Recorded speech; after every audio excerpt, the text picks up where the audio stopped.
जिया और हमारे chief warden और डिप्टी वार्डन और दीगर हमारे ट्रेनिंग्स, बाकी हमारे ऑफिसर मिस्टर गुप्ता, आज का दिन इम्पोर्टेंट इसलिए है कि आज हम एक बहुत बड़े मिशन के लिए अपने आप को तैयार कर रहे हैं और तैयारी में आप लोग की भागीदारी का बहुत बड़ा रोल है। जैसा कि अभी डीआई साहब ने आप लोगों को ब्रीफिंग में बताया कि आप लोग बेसिकली मास्टर ट्रेनर के तौर पर आप लोगों को ट्रेनिंग दिया जाए। आप खुद अभी ट्रेनिंग होंगे, लेकिन आपको एक मास्टर ट्रेनर बनना है, आपको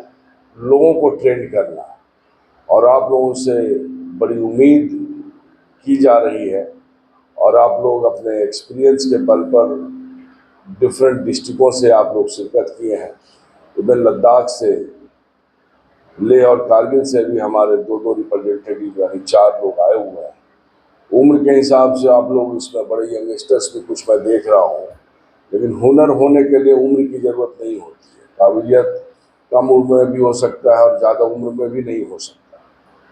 तो लिहाजा आप लोगों की जो जिम्मेवारी है उसको बड़े शिद्दत के साथ निभाना है और इस 21 दिन के प्रोग्राम को आप इस ढंग से सीखें कि शायद 210 दिन में जो सिखलाई हो सकती थी वो आप 21 दिन में सीख करके अपने जहाँ से जिस जिले से आप लोग आए हैं उसी जिले में, अभी तो हमें इनिशियल स्टेज में JNK यूटी के 13 जिलों में जो हमारे CD सिविल डिफेंस डिस्ट्रिक्ट है वहाँ पर, जैसा डीआई साहब ने भी फरमाया कि वहाँ पर 360 लोगों के हिसाब से हमें ट्रेंड करना है और सेकेंड फेज इसके बाद भी आने वाला है। अभी हमारी बात हुई है भारत सरकार में, वहाँ के DG साहब के साथ भी बात हुई थी और जो कोऑर्डिनेट कर रहे हैं ऑफिसर, ऑलरेडी 7 जिले जो अभी तक हमारे सिविल डिफेंस डिस्ट्रिक्ट नहीं बन पाया है उसका भी हमने प्रोसेस कर दिया है और ऑन प्रिंसिपल उन लोगों ने एग्री भी कर लिया है कि प्रपोजल हम जस्ट भारत यूटी गवर्नमेंट से जाने वाली है, जिस दिन पहुंचता है उसके अगले वीक में वो भी नोटिफाई हो जाएगा।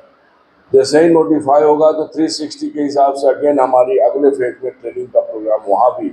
उन जिलों में जा करके हमें करवाने की जरूरत है। लिहाजा अभी आपने देखा है, अभी आजकल की घटनाओं में केदारनाथ का वाकया जो बड़े टीवी पर भी चर्चा में, हमारे मीडिया से आए हुए जो बंधु हैं इन सबको भी पता है, आप लोग भी न्यूज़ से वाकिफ हैं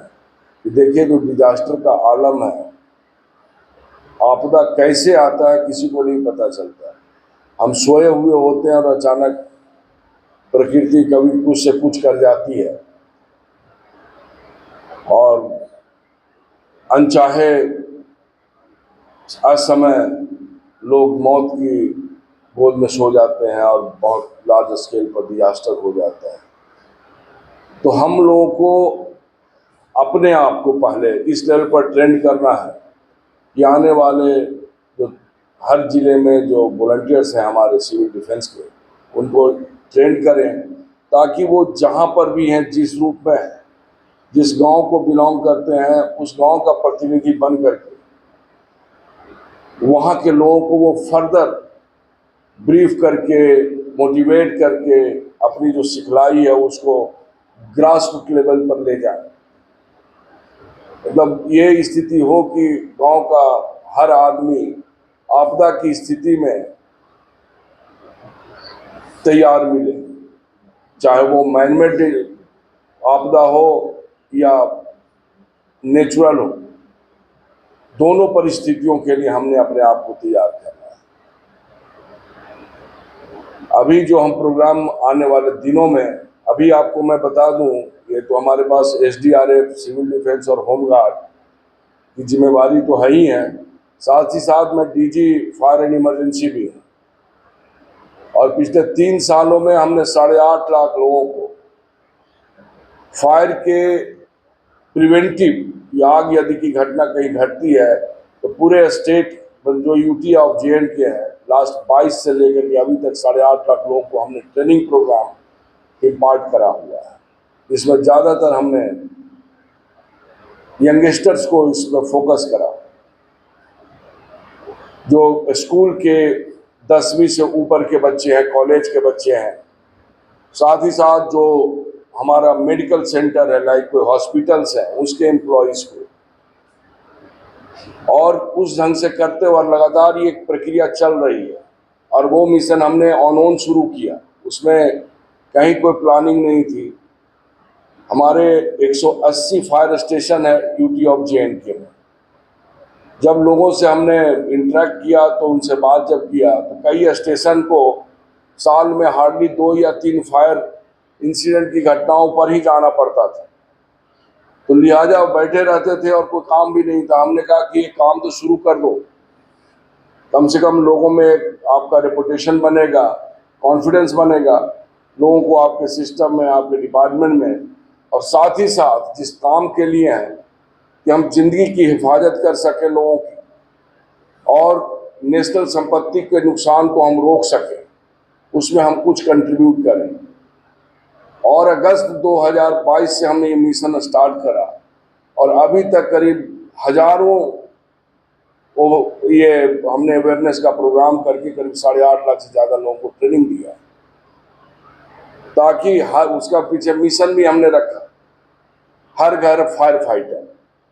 यानी हर घर जे.एंड.के यूटी में ऐसा हो जहाँ हमारे फायर फाइटर मौजूद हों, तो फर्स्ट रिस्पॉन्डर की भूमिका में हो। उसमें न सिर्फ हमने फायर आग लगने के ऊपर बात किया है कि आग लगने की स्थिति में कैसे बचना है,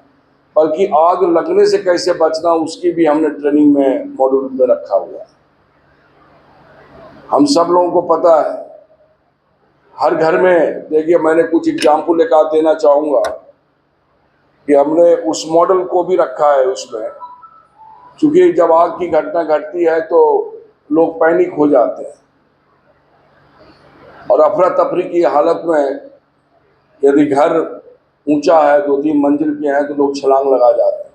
तो आग से जल के मौत नहीं हुई, पता लगा गिर करके चोट लग गई और उससे आदमी को नुकसान हो गया। वैसी स्थिति में जो हमने बेसिक और प्रैक्टिकल ट्रेनिंग का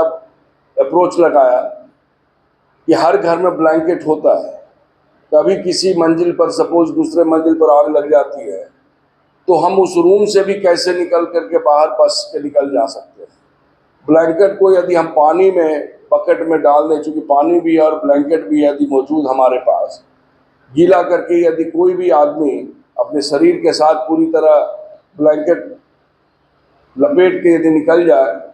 तो आग की 1-8 मिनट की घटनाओं में उसको कोई इंजरी नहीं होगी। यदि आग दौड़ के निकलता है, 2-4-5 सेकंड में आप दूसरे मंजिल पर पहुंच जाइए, नीचे पहुंच जाते हैं। तो इस टाइप की व्यवहारिक हमने ट्रेनिंग मॉड्यूल्स को रखा है। ऐसे तो 50 इंस्टांस हैं जिसको हमने उस ट्रेनिंग मॉड्यूल में रखा है। तो लिहाजा ये मिशन, ये चीज़ जो है, पिछली आपदाएं जो हो रही थी, भारत सरकार ने इनिशिएटिव के साथ ये स्टार्ट करा है कि हमारे जितने भी सिविल डिफेंस के डिस्ट्रिक्ट्स हैं, वहाँ एक फर्स्ट लाइन रिस्पॉन्डर को हम तैयार करें, जो आम लोग हों। फौज तो हमारी बॉर्डर पर है, वो फर्स्ट लाइन डिफेंस के डिफरेंट मोड को कंट्रोल करती है, लेकिन हमारा जो है, इस सिविल लाइफ को हम कैसे प्रोटेक्ट करें।